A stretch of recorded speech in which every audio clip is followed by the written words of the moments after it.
Jóvenes, ¿cómo están? Muy buenas noches, ¿pueden escucharme?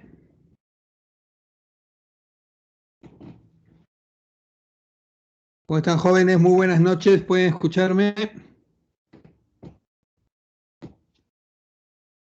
Buenas Buenas noches, noches. profesor. Buenas noches. Sí, se la escuchan. Buenas noches, Gracias. profesor. Muy buenas noches a todos, jóvenes. Ahora que ya me escuchan, vamos a iniciar la semana número 4 en el curso de Economía. Esta semana lleva un curso bastante interesante, un tema bastante interesante en esta materia de Economía, que es el mercado. ¿Ok? Antes de iniciar este tema, que viene reiterativamente dentro de las preguntas del examen de admisión, varias partes de este tema vienen en las preguntas, como pregunta en sí o como alternativa, así que tenemos que tener claro. Voy a tomar la respectiva captura de pantalla, así que por favor les voy a pedir una sonrisa, peínense, sonrían para la cámara. Vemos. Listo. Ahora sí, empezamos. El tema que nos corresponde en esta semana número 4, ya pasó un mes ya, sin querer, pasó volando, es el tema de el mercado. ¿Qué es el mercado? El mercado como tal, como lo entendemos, es el lugar donde se realizan las operaciones de compra y venta de diferentes productos. Ahí no hay mucha complicación. El lugar donde se realizan las operaciones de compra y venta de bienes y servicios que todos nosotros necesitamos viene a ser el mercado. Entonces, ¿dónde se origina el mercado? Para empezar, el mercado se origina y surge a partir de la división de las actividades productivas del hombre o la especialización. ¿Qué quiere decir eso? Que cuando el hombre empieza a especializarse en producir algo que hace bien y deja de lado lo que no hace tan bien o no le es rentable, empieza a verse en la necesidad de adquirir otros bienes y servicios que no tiene o que no produce. Es ahí donde surge el mercado. De pronto, el hombre o la sociedad se especializa en textiles, orfebrería, cerámica, materias primas, agroindustria, lo que fuera, y deja de lado los otros bienes y servicios que toda sociedad necesita. Entonces se ve en la necesidad de buscarlos para satisfacer las necesidades y ahí es donde interactúa con otros productores y realizan transacciones comerciales. ¿Ok? Así nace el mercado originalmente. Entonces, ¿cuántas clases de mercado tenemos? Las clases de mercado se dividen en diferentes sentidos. Según el volumen de lo que voy a transar, según el volumen de lo que voy a comercializar, tenemos el mercado mayorista. El mercado mayorista no es otra cosa que aquel mercado donde se transan grandes cantidades de bienes y servicios. Podemos tener el mercado mayorista de frutas, el terminal pesquero o Unicachi. ¿Cuál es la característica de esos mercados? Que todo se compra por sacos, no se compra por unidades, sacos o grandes cantidades, cajas, sacos. Y el mercado minorista es el mercado donde se compran o se hacen las ventas al por menor, por unidades. Una unidad, 2 unidades, un cuarto, un kilo, medio kilo.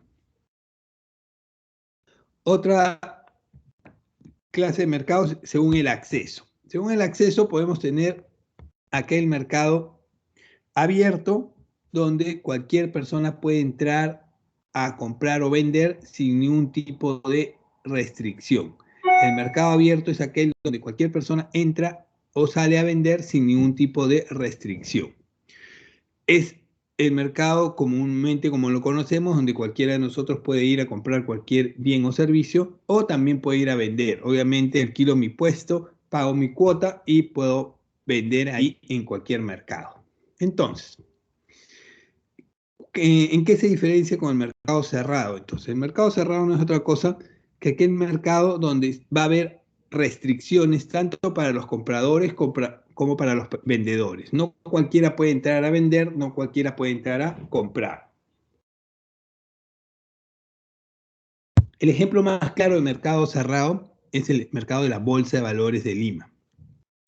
Por ejemplo, en este mercado se denomina cerrado porque no cualquiera puede entrar a comprar acciones en la Bolsa de Valores. Imagínense que yo me he sacado la tinca, los 10, no sé cuánto está, 12 millones de soles de la tinca y tengo 10 millones en el bolsillo. ¿Qué hago con 10 millones en el bolsillo? Me voy a gastar la mitad en viajar por todo el mundo y la otra mitad la voy a invertir. Entonces me han dicho que invierta en acciones porque es rentable y porque ayuda a mantener tu dinero. Voy con mis 5 millones a la bolsa de valores y empiezo a comprar acciones así nomás. No, no se puede. Una persona natural no puede ingresar a la bolsa de valores a hacer transacciones. Entonces, ¿qué necesitaría hacer? Ir a un agente de bolsa, un corredor de bolsa. De pronto, soy una pequeña, mediana empresa, quiero capitalizarme. Me han dicho que la mejor manera de capitalizarme es vender acciones de mi empresa. Entonces, voy a la bolsa de valores a vender acciones, vendo acciones de mi empresa, vendo. No, tampoco. Cualquiera no puede entrar, cualquiera no puede comprar, cualquiera no puede vender en la bolsa de valores. Hay restricciones legales, económicas y tecnológicas que tengo que cumplir. Otra clase de mercado lo tenemos según el periodo de atención, permanente o temporal. Acá no hay mucha confusión, vamos a pasar. Según el aspecto legal. Aquí no vamos a detener un rato. Según el aspecto legal, tenemos 4 tipos de mercado. Según el aspecto legal, tenemos mercado formal, mercado informal, mercado ilegal y mercado negro. 4 tipos de mercado. ¿Y por qué voy a hacer la aclaración aquí? Porque aquí viene bastante dentro de las preguntas del examen estas alternativas. Y si no tienen claro la diferencia entre formal, informal, ilegal y negro, se van a confundir y van a perder puntos fácilmente. Entonces, ¿cuál es la diferencia principal que tenemos que tener claro? Cuando hablamos de un mercado formal. Cuando hablamos de un mercado formal es aquel donde todas las empresas que participan en ese mercado cumplen con todos los requisitos establecidos por ley. Yo cumplo con todos los requisitos. He sacado mi licencia de funcionamiento, tengo mi RUC, he constituido mi empresa, pago mis impuestos, etcétera, etcétera. Una vez que he cumplido con todos los requisitos y estoy funcionando, me han dado la autorización, pertenezco al mercado legal, mercado formal, perdón. ¿Ok? Mercado formal, hay diferentes tipos de mercados formales en el Perú y pertenecer a ellos es parte de lo que se busca lograr para la formalización de empresas. ¿Ok? El otro, mercado informal. ¿En qué se diferencia? Basta de que yo no tenga uno, dos o ninguno de los requisitos que me exige la ley para funcionar como empresa, ya soy un perteneciente al mercado informal. Falta que me falta un requisito, dos o todos los requisitos que necesarios para funcionar como empresa, ya pertenezco al mercado informal. En ese sentido, en ese mercado están todos los vendedores ambulantes, las empresas informales, los taxistas, mototaxistas que no tienen su permiso de funcionamiento. Aquí vamos a quedarnos un rato. Yo les hago una pregunta. ¿Qué ocurre cuando un comerciante informal, un vendedor ambulante, un comerciante informal, lo detienen o lo sorprenden las autoridades? ¿Qué pasa? ¿Cuál es su sanción? A ver, jóvenes. Jóvenes. Una multa. Lo que le ocurre, como dice su compañera, es una multa, o sea, una sanción administrativa. Multa, decomiso de mercadería, cierre de local, lo que fuera o que corresponda. Es una sanción administrativa. Eso ocurre cuando un comerciante informal lo sorprenden las autoridades. ¿Ok? Tengan en claro esto porque marca una referencia para distinguirlo de los demás. Mercado ilegal. ¿Cuándo estamos hablando de un mercado ilegal? Un mercado ilegal es aquel en donde se comercializan productos prohibidos por ley, debido a que esos productos atentan contra la vida, la salud, el cuerpo o el patrimonio de las personas. ¿Ok? Todo aquello que está prohibido por ley que no se puede comercializar es un mercado ilegal. Ejemplo, mercado de medicinas adulteradas, la piratería, el mercado de cosas robadas o el mercado de drogas. Cualquiera de esos comerciantes, los que comercializan esos productos, pertenecen al mercado ilegal. ¿Ok? ¿Qué ocurriría si a un comerciante ilegal lo sorprende la autoridad? ¿Cuál es la sanción que le corresponde? Jóvenes. Jóvenes, ¿cuál es la sanción que le corresponde a un comerciante ilegal? ¿Lo pueden meter preso? No Ok. puedo meter preso. Una sanción penal, privación de la libertad. ¿Ok? ¿Ven la diferencia? Una es sanción administrativa, otra es sanción penal. Otra más. ¿Qué pasa si yo soy un comerciante informal y ya me cansé que me estén multando, decomisando y quitando la mercadería? ¿Me puedo volver formal? Por supuesto que sí. Cumpliendo todos los requisitos que la ley exige, sacando mi licencia, mi RUC, pagando mis impuestos, me vuelvo formal. Pero si yo soy un comerciante ilegal y quiero volverme legal, ¿puedo hacerlo? Pertenezco al rubro de venta de artículos robados. ¿Puedo volverme legal? ¿Qué opinan No. ustedes? ¿Mm? ¿Se puede? No. No. No, tendría que No. comprarle o pagarle al que le robaron todos los celulares que estoy vendiendo y para volver a venderlos. No hay forma, no se podría. Entonces, esa es una de las diferencias básicas que tiene que tener claro entre comerciante informal e ilegal. No es lo mismo, ¿ok? Les hago esta salvedad porque dentro de las alternativas de estas preguntas, de estos casos, viene mercado formal, mercado informal, mercado ilegal, mercado negro y por ahí mercado subterráneo. Les viene ahí. Y si no están claros en estos conceptos, van a equivocarse fácilmente. ¿Ok? La última, que confunde bastante, mercado negro. ¿Cuándo hablamos de un mercado negro? ¿Qué es un mercado negro? Aquí comercializan productos que de una u otra forma están regulados o por el gobierno o por el mercado. Los precios de ese producto están establecidos y ya regulados por el gobierno o por el mercado. Y de pronto se empiezan a incumplir esa regulación de precios y aparece el mercado negro. ¿Ok? Generalmente, en algunos casos, el gobierno marca lo que se llama un control de precios. Control de precios para algunos productos. Generalmente son productos de primera necesidad, medicinas, alimentos, que sí o sí tienen que llegar a todos los peruanos. Entonces el gobierno dice, ¿sabes qué? Este producto, como es muy importante para la canasta familiar, yo establezco que esté a este precio. Un precio de 1 sol, por decir. Normalmente este producto se vendía a 2 soles, pero ahora el gobierno, como quiere que alcance para todos, lo vendo a otro precio. Entonces, aquí es donde ocurre el famoso mercado negro. Cuando hay un problema de escasez, cuando hay un problema de aumento de la demanda y empieza a haber especulación. ¿Ok? Entonces, en el ejemplo que le han puesto, indica mercado negro de dólares, pero mercado negro no es un ejemplo actual. Mercado negro de dólares no es un ejemplo actual porque tendríamos que remontarnos a los años 80, donde la economía era cerrada debido a los gobiernos militares anteriores. Y en esa economía cerrada, había solo un tipo de cambio, el tipo de cambio formal. ¿Y quién establecía el tipo de cambio formal? El gobierno. El gobierno decía de pronto, ¿sabes qué? El dólar a partir de ahora va a estar 5 intis. La moneda de ese entonces era intis. Y no va a subir. Pero la realidad era otra. La inflación, la hiperinflación golpeaban al país y los precios se elevaban. Y por ende, el tipo de cambio también tenía que subir. Pero el gobierno lo mantenía a 5 intis. ¿Ok? Muchos de los peruanos en esa época recibían remesas de sus familiares del extranjero, por ejemplo, recibían $100 y querían cambiarlos a intis para poder hacer sus compras y a 5 intis recibían 500 intis por el tipo de cambio. Pero como los productos subían constantemente, había una gran inflación, no les convenía porque prácticamente perdían dinero. ¿Ok? ¿Qué ocurrió?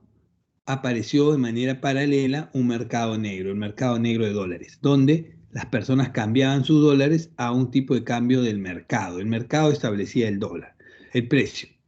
Normalmente podía estar 10, 12 intis el precio ahí y la gente recibía sus dólares y prefería ir al mercado negro de dólares a cambiar esos dólares. ¿Por qué? Porque iban a recibir mucho más dinero.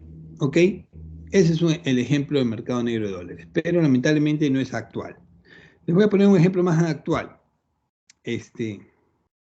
donde, si bien es cierto, los precios no están regulados en ese momento por el gobierno, pero sí por el mercado, y se había establecido ya un precio estándar que se respetaba hace mucho tiempo. A ver, ¿se acuerdan del último fenómeno del Niño que ha habido en el Perú en el año 2017? ¿Sí se acuerdan? Porque han estado vigentes. En el año 2017, ¿qué producto de primera necesidad indispensable empezó a escasear en el Perú? ¿Cuál fue? ¿Los limones? ¿Qué producto de primera necesidad indispensable empezó a escasear en el Perú? Exacto, el agua. Los limones, si bien es cierto, también escasearon, es válido lo que dices, pero no es un producto de primera necesidad e indispensable. Nadie se va a morir si no consume limón. Nos quedaremos con ganas de comer ceviche a lo mucho, pero no, nadie se muere. Entonces, el agua sí. El agua en el año 2017 escaseó. Es más, desapareció. No había agua ni siquiera potable. Y la gente empezó a consumir agua embotellada. Y en la botella de agua que normalmente estaba a $1.50 desapareció de los mercados. Los supermercados ya no había. Pero empezó a venderse en otros lugares de manera informal, superficie de mercado negro, a precios superiores, 5 soles, 8 soles, 10 soles llegaban a pagar por esa botella de agua normal. ¿Por qué? Porque apareció un problema de escasez, un aumento de la demanda y especulación, condiciones para el mercado negro. El gobierno o el mercado establece un precio, hay un control de precios, pero esto no se cumple y aparece un mercado negro que empieza a ofrecer un precio mucho mayor. ¿Ok? Pero una pregunta. Dime. Para que sea mercado negro, entonces se necesita una escasez. En el caso ahorita de la coyuntura actual de la subida de precios de los aceites, ¿no se consideraría entonces un mercado negro, sino más que todo una especulación? Pero sí, eso es debido a la inflación. A ver. En el caso primordial del mercado negro tiene que haber un control de precios. Un control de precios básicamente, ¿quién lo brinda? O el Estado o el mercado. Lo que ocurre actualmente sería un tema de mercado negro si fuera única y exclusivamente un producto que es indispensable y de pronto ha desaparecido. Pero los aceites todavía existen, se manejan, no es que haya desaparecido el mercado. Lo que ocurre es que en el tema de ahora, como mencionas, hay un tema de especulación. ¿Por qué? Un poco por la subida de precios, otro poco por la inestabilidad política y otro poco por manejo político que lamentablemente no debería darse, pero afecta a muchos peruanos. ¿Por qué se dice eso? Porque hay productos sustitutos, hay productos que puedes reemplazar. No uso el aceite Primor, pero uso el aceite Beltrán o el aceite X, que si bien es cierto son similares, pero no han llegado a esos niveles de precios. Entonces, algo está fallando ahí. ¿Por qué este no ha subido a ese nivel y este sí? Entonces eso no es un tema de control de precios, eso es un tema de especulación. Profe, ¿Ok? Dime. ¿puedo dar otro punto de vista sobre por qué sube el aceite? Por supuesto. De acuerdo.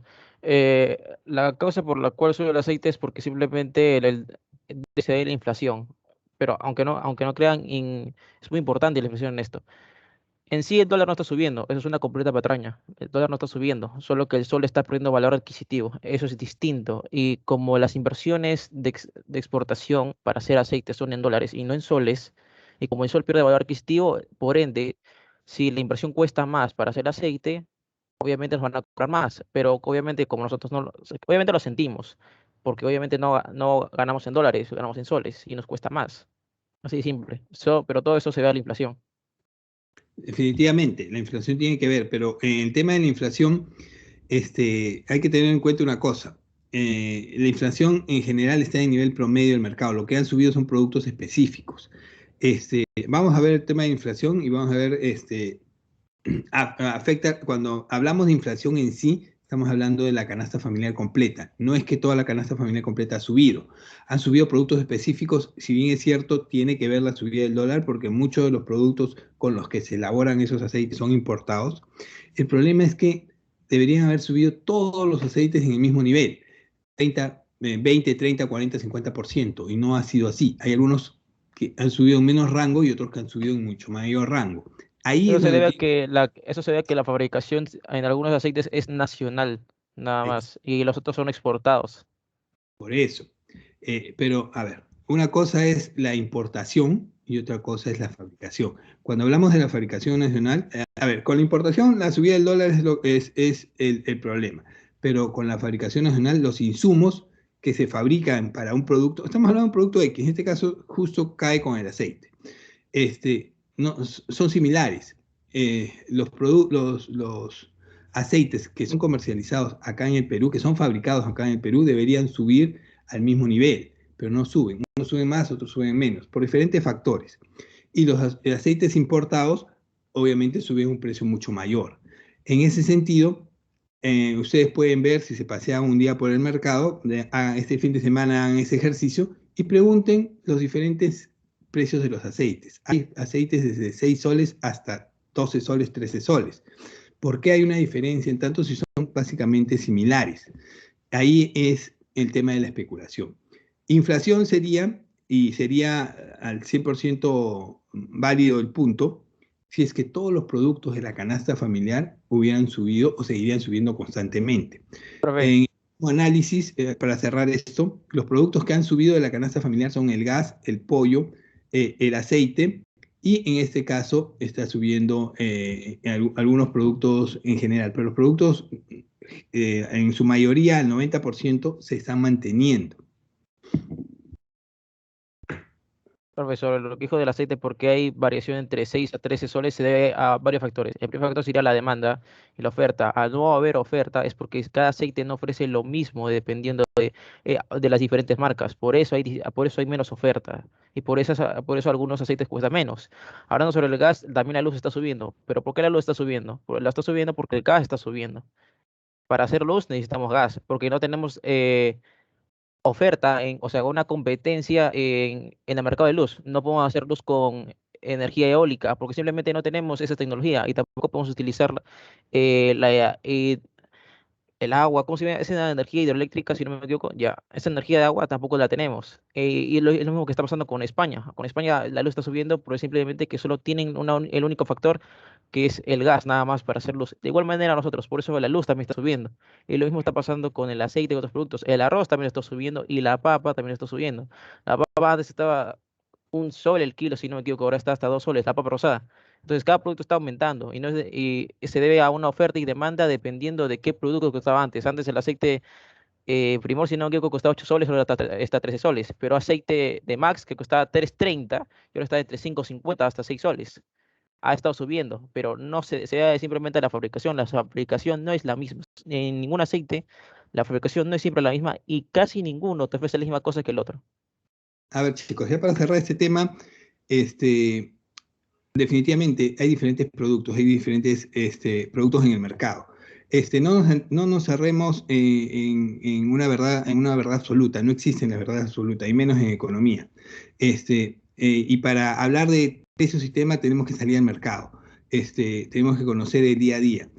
No nos dejemos llevar por lo que dicen los medios de comunicación y los programas que todos los días entrevistan a personas en el mercado y te dicen, oh, ya ha subido. No, los productos que básicamente han subido son los que les he mencionado. El pollo, el gas, el aceite y por ahí 2, 3, 4. Los demás productos se mantienen. Eso lo pueden hacer. Paséense, vayan al mercado, hagan su ejercicio y me comentan la siguiente semana.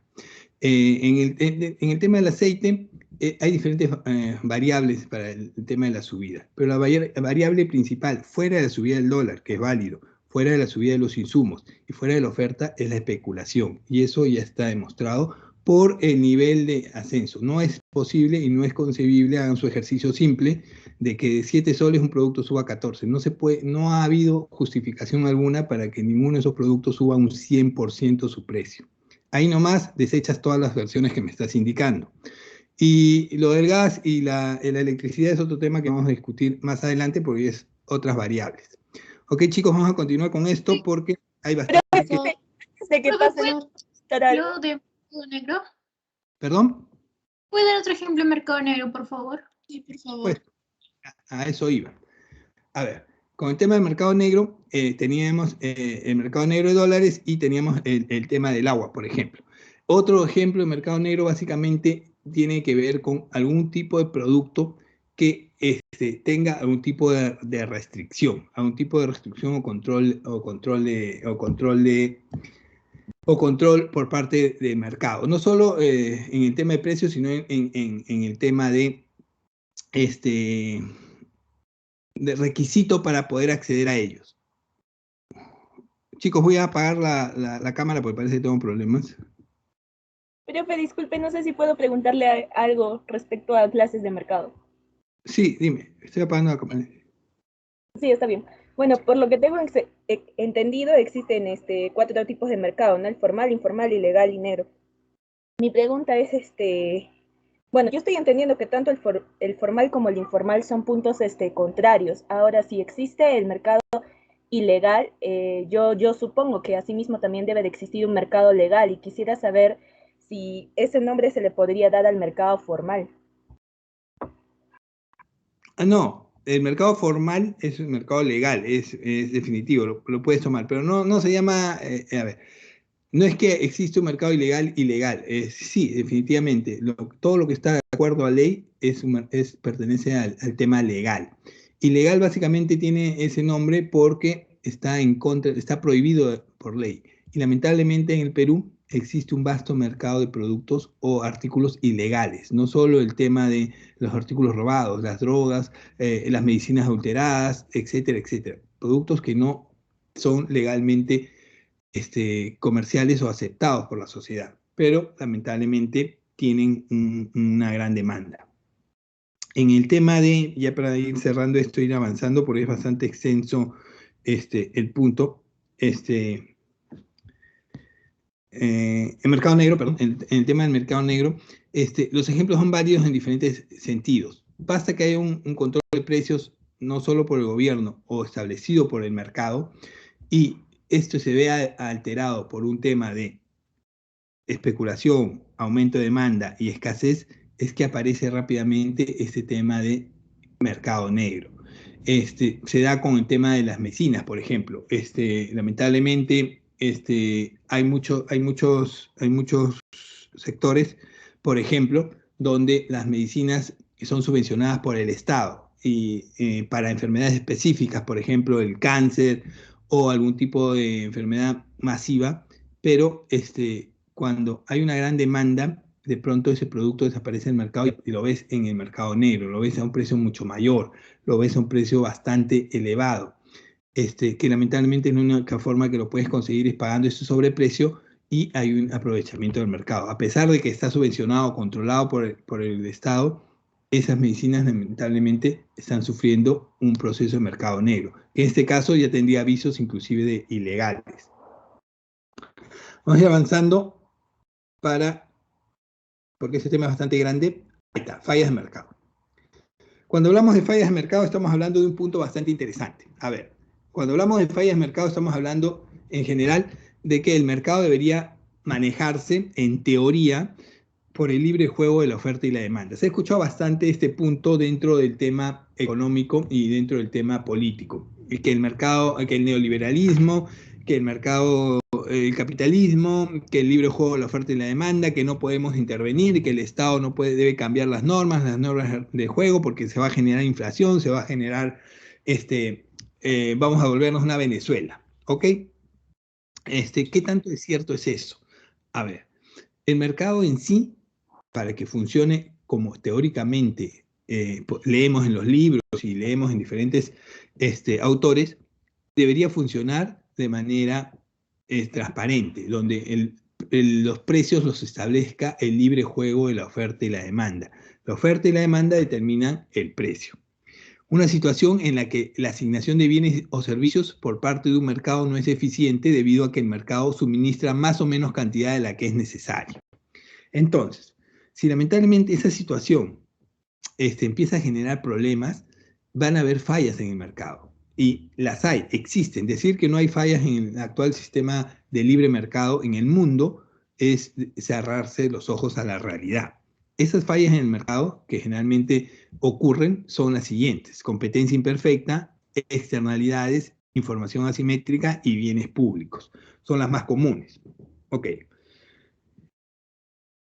¿Cuáles son, vamos a ir rápidamente, cuáles son las fallas según externalidades? A ver, en todo mercado tenemos externalidades negativas o positivas.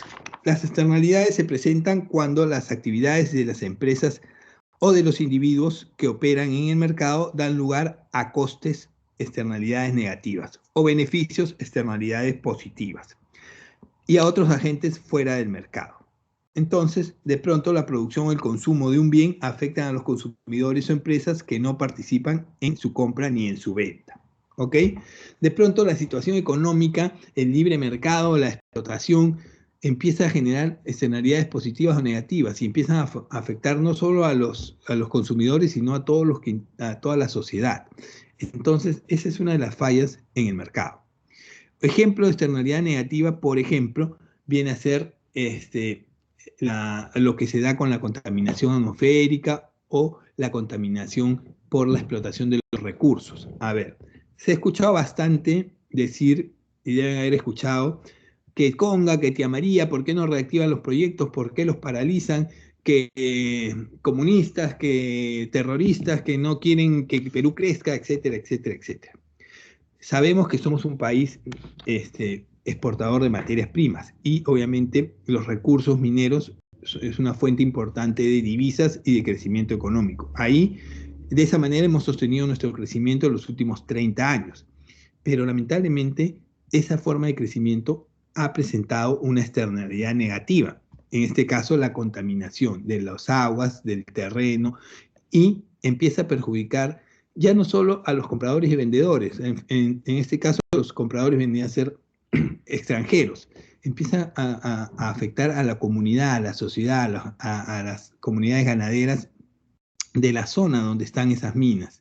¿Por qué? Porque lamentablemente las empresas, por la falta de control del Estado o diferentes motivos, no toman las medidas adecuadas para una debida explotación.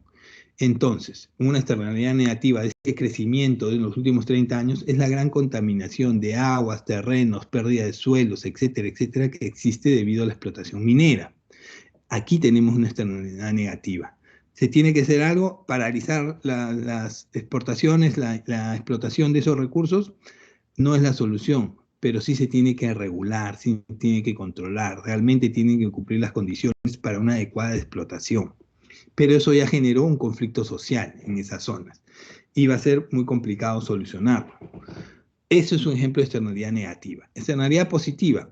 Los mercados producen de pronto cantidades menores a lo que realmente necesitamos y empieza a haber un costo social muy alto y empieza a haber un costo privado que está en aumento. Esto se puede internalizar de una manera diferente. Cada Estado, cada sociedad lo externaliza o busca las soluciones de manera diferentes.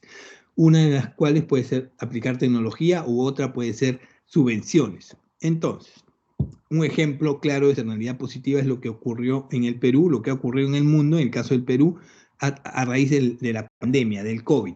A raíz del COVID hemos tenido una situación de hacinamiento, hemos tenido que estar aislados en nuestras casas, distanciamiento social al máximo, y muchas personas han perdido sus trabajos porque no pueden salir a trabajar. Muchas empresas han cerrado porque no pueden trabajar online. Son empresas de servicios, son empresas directamente productoras o comercializadoras. Entonces, ¿qué ocurre? El gobierno tiene que aplicar subvenciones. Acá hay una externalidad positiva porque si bien es cierto, se ha paralizado, necesito subvencionar, necesito dar un bono, los famosos bonos que empezaron a dar en el gobierno para tratar de sobrellevar la crisis por la falta de ingresos económicos de la población. Externalidad positiva.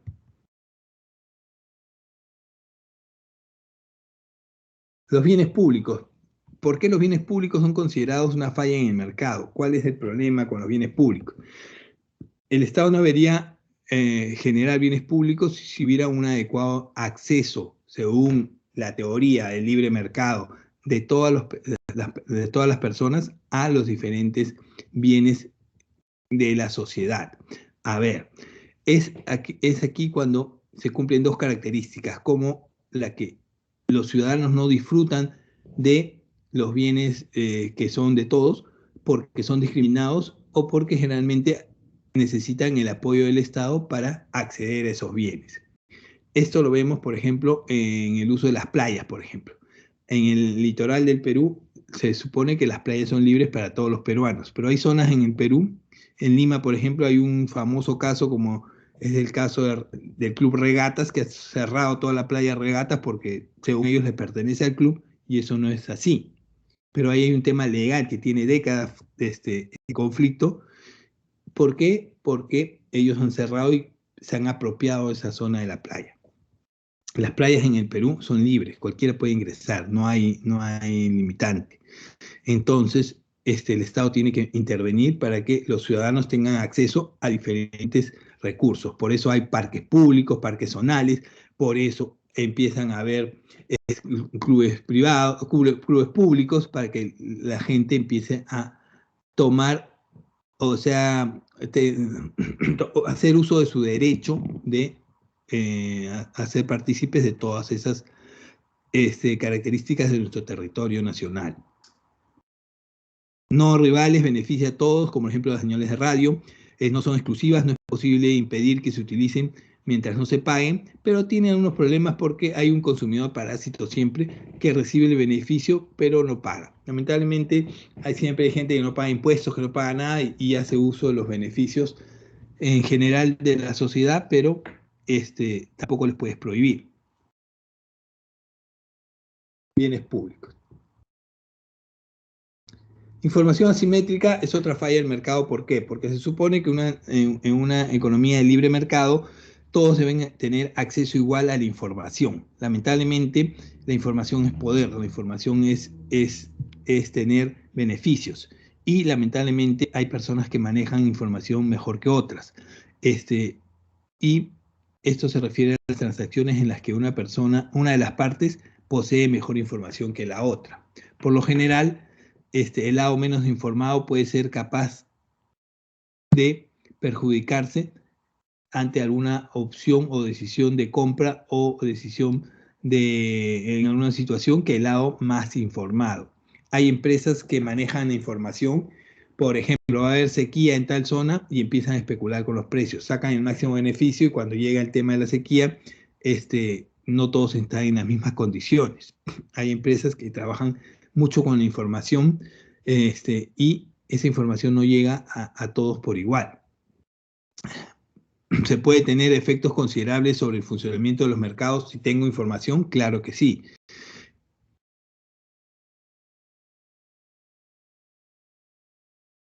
Y la competencia perfecta. Antes de hablar de la competencia imperfecta, que es una falla del mercado, tenemos que hablar de la competencia perfecta. La competencia perfecta es lo ideal, lo que realmente debería ocurrir en el mundo, en el funcionamiento de los mercados. En lo que realmente debería ocurrir, lo que realmente sería ideal, lo que es lamentablemente meramente teórico, es lo siguiente. Este mercado funciona con un precio de equilibrio. El precio de equilibrio lo determina la ley de la oferta y la demanda. La ley de la oferta y la demanda determina los precios de los bienes y servicios. Las empresas como los consumidores son precio aceptantes. Este precio es determinado por el mercado. Esto suena muy bonito, suena bastante ideal y lógico, pero no es real. Esto no se da, al menos en el Perú y en muchas partes del mundo esto no ocurre. Todo el mundo defiende este planteamiento, pero todo el mundo sabe que no es real. Pero lamentablemente se siguen peleando, se siguen generando leyes para mantener este planteamiento que no es real. Y lamentablemente, aún así, lo siguen aplicando. A ver, en teoría debería funcionar de esta manera. Imagínense que yo me he ido a estudiar a Europa, a Francia, he estudiado panadería, pastelería y he podido aprender a hacer el mejor pan en Europa. Vengo al Perú y voy a poner una panadería en mi distrito. Pongo una panadería en mi distrito y según lo que yo he aprendido en el tema del pan, de la panificadora y los productos de alta calidad que le voy a poner, considero que el pan que voy a vender en mi panadería debe costar $1. ¿Ok? Empiezo a vender, abro mi panadería y empiezo a vender el pan a $1. Pero en la zona donde yo he puesto mi panadería, hay 3, 4 panaderías que ponen el pan a 20, 25, 30 centavos que está ahora. Y la gente va a decidir. ¿Dónde comprarían ustedes el pan? ¿Dónde cuesta un sol o donde cuesta 30 centavos? Jóvenes.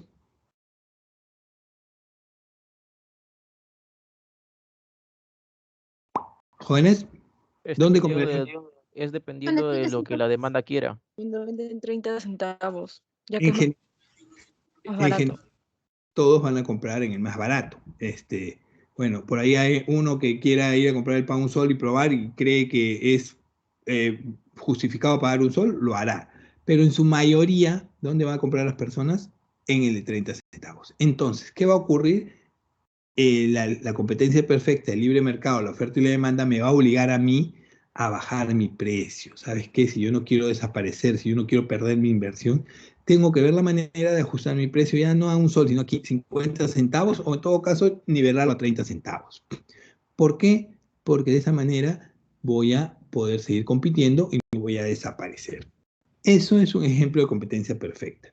Eso debería ocurrir en todos lados, pero lamentablemente lo que ocurre en el Perú no es la competencia perfecta, sino la competencia imperfecta. ¿Qué es la competencia imperfecta? Lo siguiente. Es un mercado en el cual los vendedores o compradores de manera individual o colectiva tienen el poder de influir en el precio del mercado. ¿Quiénes ponen los precios en los mercados en realidad en el Perú y en todos lados? O los compradores o los vendedores. Cuando hablamos de los compradores estamos hablando del lado de la oferta. Pero cuando hablamos de los vendedores estamos hablando del lado de la oferta.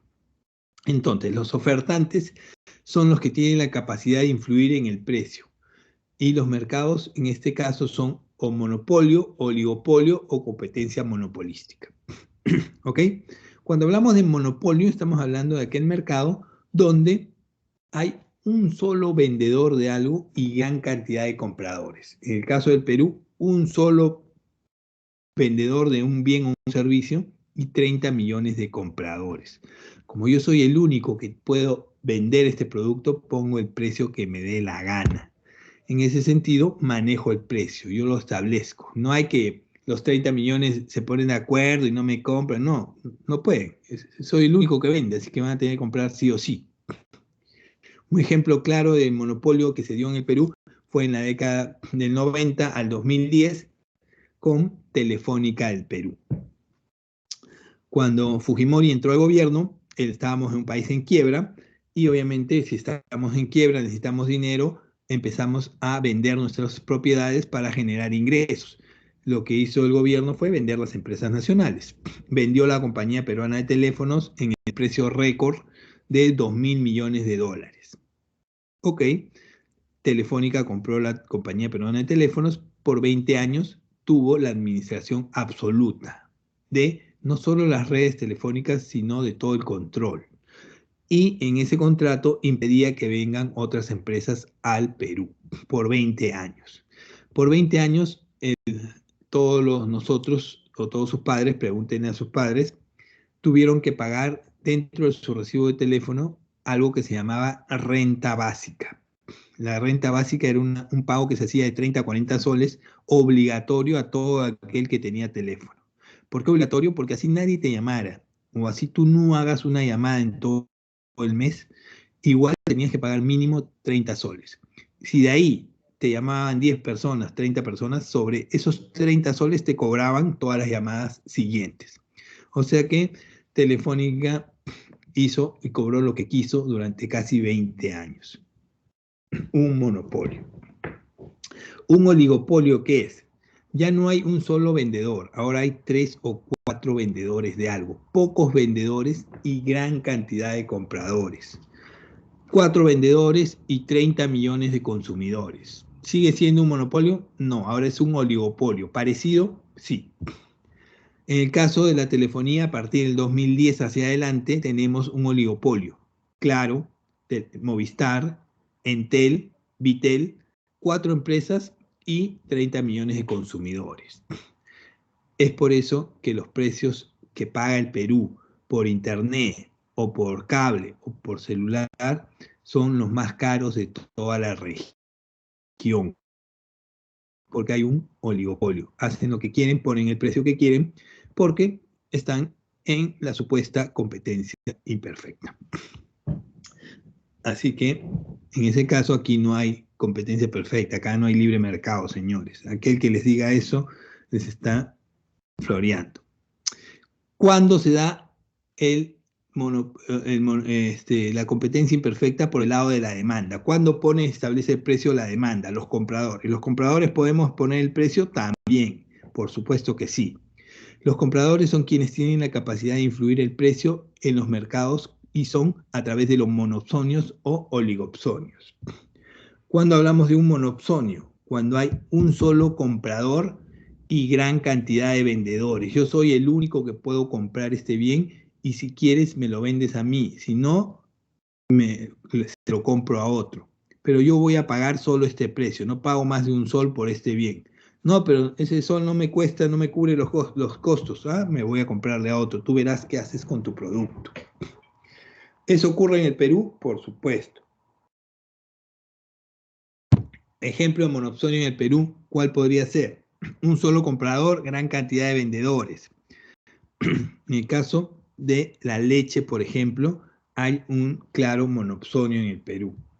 En el Perú, Gloria tiene el monopsonio de las leches. Hay gran cantidad de proveedores de leche, ganaderos en el Perú, y Gloria es la única que compra la leche a esos ganaderos. Y Gloria dice, como yo soy el único que te va a comprar tu producto, te voy a comprar el litro de leche a un sol 20. Pero un sol 20 no me alcanza, no me cubre los costos de producción, me estás explotando. Si quieres me compras, si no, ya verás qué haces con la leche tú. Haz quesos, yogur, saca a vender tus productos. Es por eso que Gloria establece el precio que quiere comprar y los vendedores tienen que aceptar ese precio. Monopsonio. En el caso del oligopsonio es cuando ya no hay un solo comprador, sino hay pocos, 2, 3, 4 compradores e igual gran cantidad de vendedores. Vamos avanzando. Me queda bastante. A ver, rápidamente para cerrar con el tema de monopolios, cuando hablamos de monopolios, la figura del monopolio está prohibida de acuerdo a ley. La figura de los monopolios a nivel mundial está prohibido, no debería existir. Pero lamentablemente, tácitamente son aceptados. ¿Por qué? Porque es una realidad en el mundo, no se puede evitar y poco a poco esta economía de libre mercado ha hecho que existan más monopolios en el mundo. Lo que sí está prohibido, lo que sí es penado, es que el monopolio utilice su poder, utilice su capacidad de concertación de precios para establecer un precio muy alto, sobre todo de los productos de primera necesidad. El monopolio no puede usar su condición de poder para poner el precio que quiere para los productos de primera necesidad. Ahí sí está prohibido y penado y el gobierno interviene. ¿Sabes qué? Los productos de primera necesidad no puedes encarecerlos porque la gente se muere de hambre o se enferma, etcétera, etcétera. Pero hay diferentes tipos de monopolio. Tenemos el monopolio legal, cuando este monopolio es autorizado por el Estado. Suena contradictorio que haya un tipo de monopolio legal, pero sí. El Estado autoriza que una sola empresa sea la única que maneje un bien por una cantidad de tiempo determinado. Ejemplo, ya les dije el ejemplo de Telefónica. Mediante una concesión, Telefónica tuvo el monopolio de las telefonías por 20 años. En el caso de un proyecto de inversión, por ejemplo, una minera, Tía María, por ejemplo, está concesionado, va a licitación. ¿Quién va a explotar Tía María? Y van 3, 4, 5 mineras a querer explotar Tía María. El Estado analiza cuál es mejor y elige a una, a Sauder. Voy a elegir a Sauder para que explote Tía María. Y es la única que va a tener el control de la explotación de esos bienes por un periodo indeterminado. Monopolio total. Legal. Profe, una pregunta. El Estado da, digamos, el permiso para que haya un monopolio, pero ¿gana algo? O sea, ¿va alguna de las ganancias al Estado? ese es un tema. A ver, en Sí, teoría, es debido al IVA. en teoría, sí hay un ingreso. Lo que hace el Estado es una renta. A ver, yo no tengo la capacidad de gestión, la tecnología para explotar este recurso, así que se lo voy a dar a esta empresa. Yo en teoría, aparte de las ganancias que la empresa va a generar y me va a retribuir como impuestos, y como canon, yo le pago un alquiler, una renta. Me tiene que dar un alquiler, una renta mensual. A ver, acá hay por 100 años tanta cantidad de mineral, así que tienes para explotar 50 años este mineral. Así que anualmente me vas a dar una renta, un alquiler, por ese producto.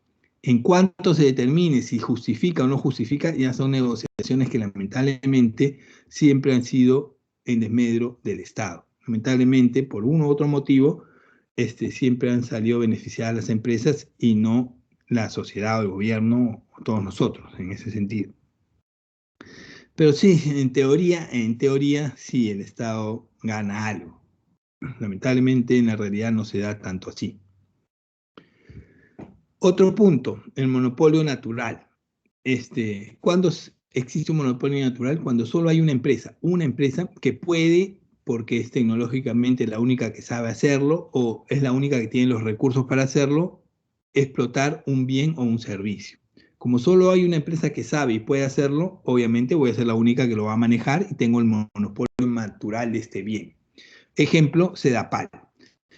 ¿Por qué Sedapal no tiene competencia? Porque ustedes saben cuánto cuesta instalar todas las redes de agua y desagüe para los 30 millones de peruanos en todo el Perú. Carísimo, cualquiera no puede hacerlo. ¿Quién lo hizo en su momento? El Estado. Por eso Sedapal es estatal.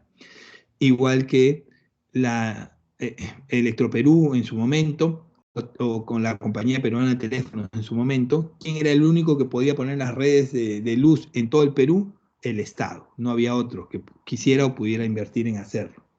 Igual el tema de telefonía. Lamentablemente, como no supieron administrarlo en su momento, el Estado lo dio un alquiler, en teoría, a Movistar, a Luz del Sur o a Edelnor, y ellos en teoría les pagan una renta. Monopolio natural. Tipos de monopolio. Monopolio bilateral, cuando hay un único comprador y un único vendedor. Un monopolio se enfrenta a un monopsonio. Yo soy el único que produce este bien, tú eres el único que quiere comprarlo. Como no hay nadie más, negociemos. Nos ponemos de acuerdo y compramos o vendemos. Esto se da básicamente en los temas de alta tecnología. Monopolio de concentración. Aquí es importante que tengan en cuenta porque esto viene bastante dentro de las preguntas del examen. Como alternativas, tanto cártel como trust, como holding y grupo económico vienen bastante en las alternativas de respuesta de muchas preguntas relacionadas al monopolio. Y si no tienen claro cuál es la diferencia entre uno y el otro, se van a confundir. Cuando hablamos de cártel es bastante similar a trust, pero no son lo mismo.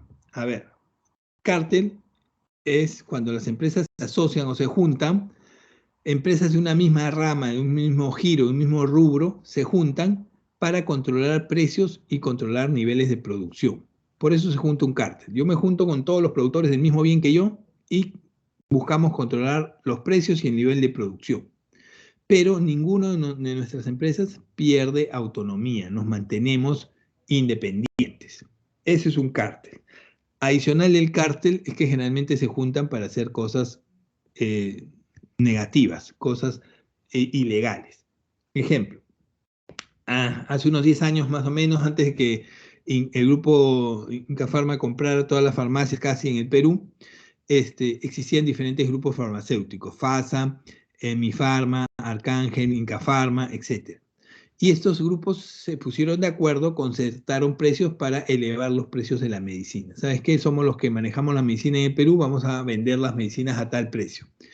Eso fue una manipulación de su condición de poder. Indecopi lo detectó y la sancionó. Un ejemplo famoso de cárteles en el mundo es el famoso cártel de la droga. los cárteles productores de droga se juntan para ver cuánta droga entra y a qué precio va a entrar a Estados Unidos, porque es el máximo consumidor de drogas en el mundo. Entonces, se forman los famosos cárteles que hay para actividades ilegales. El TRAS, ¿qué es el TRAS?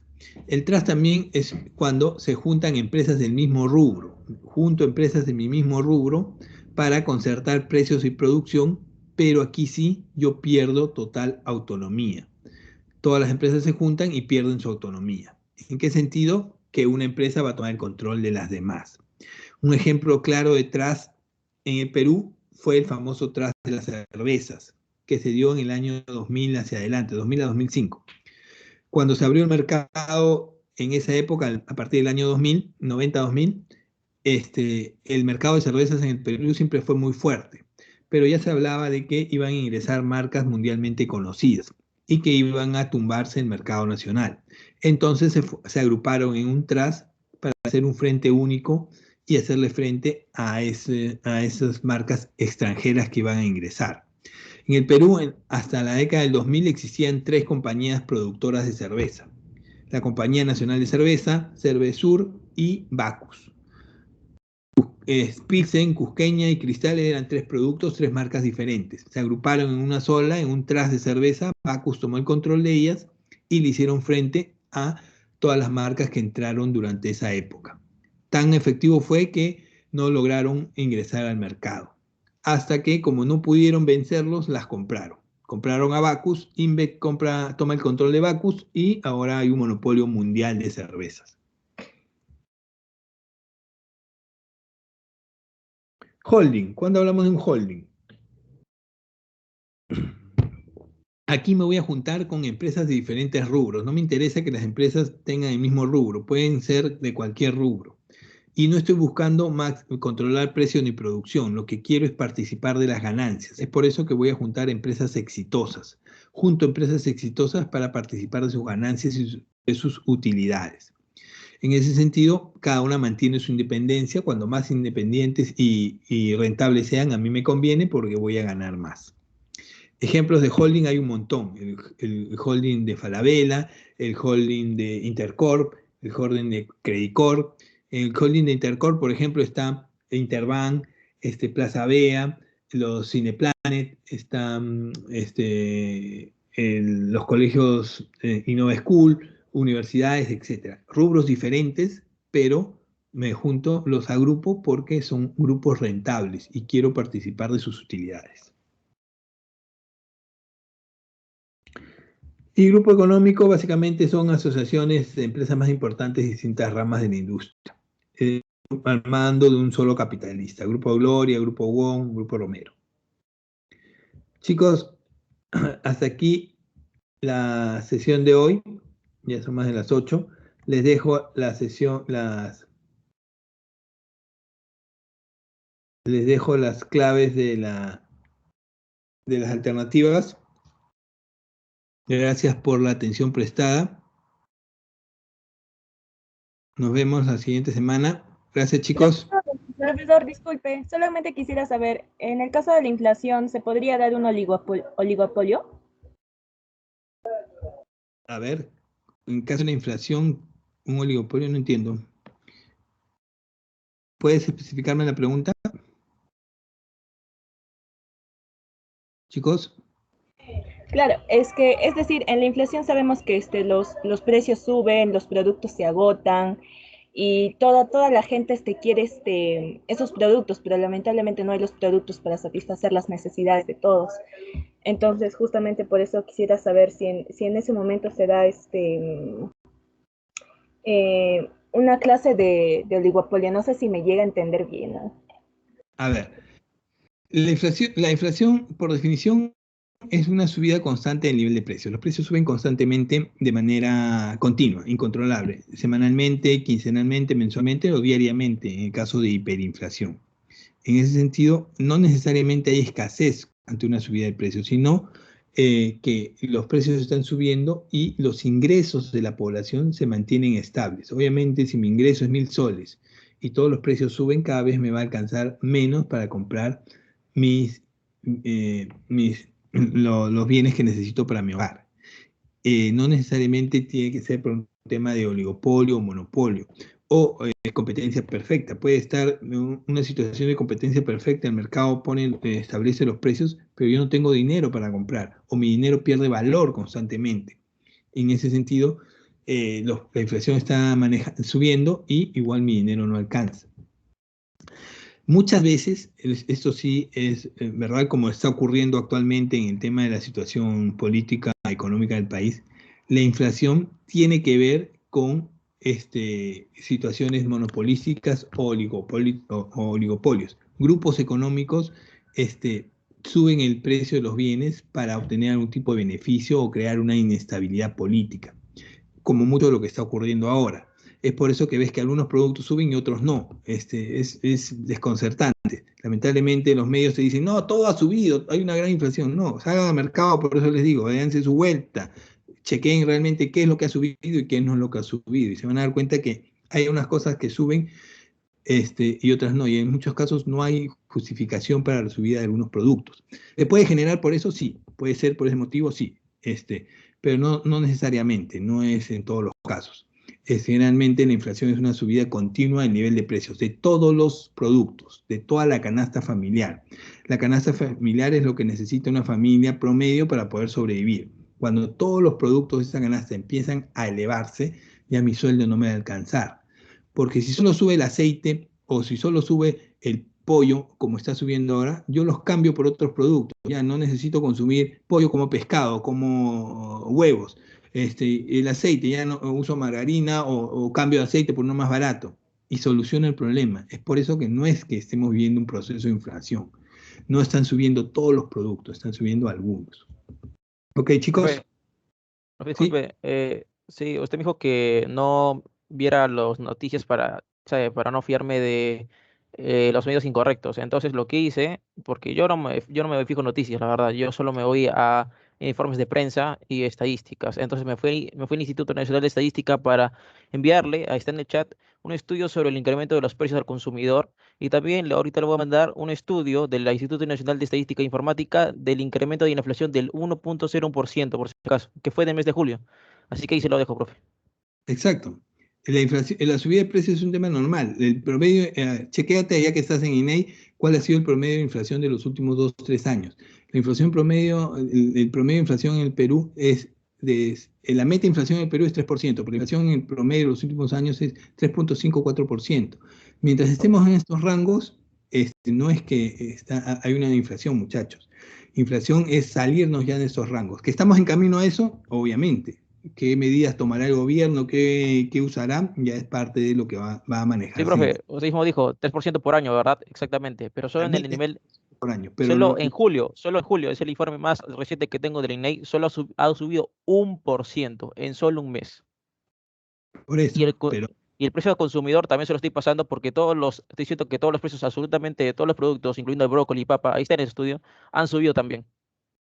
Por eso, chicos. Pero eso se hace anualmente. El cálculo, al final vas a hacer el cálculo del promedio anual.